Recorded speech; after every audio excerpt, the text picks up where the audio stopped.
If your pothos cuttings keep rotting or just not doing anything, do this instead.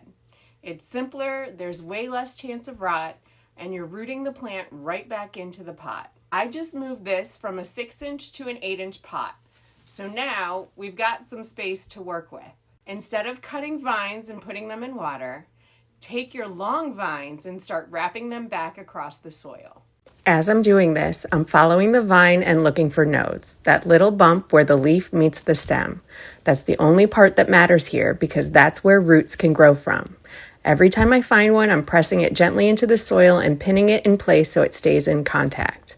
I'm using paper clips broken in half for this, but bobby pins work just as well. Anything that can hold the vine down without damaging it. The goal is to keep that node sitting flat against the soil.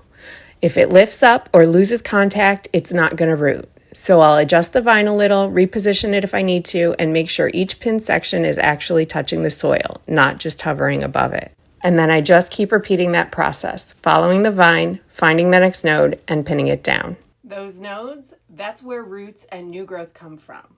Once they stay in contact with moist soil, they'll start pushing out roots directly into the pot.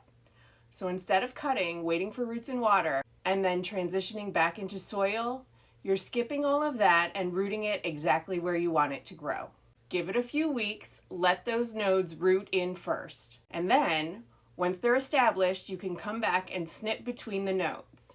Now each section becomes its own growth point, and that's what gives you new vines and a fuller plant. Cut too early, it won't have roots to support new growth yet, so let the plant do the work first. This is one of the easiest ways to propagate and fill out a pothos at the same time, without dealing with water at all. Save this before you take another cutting.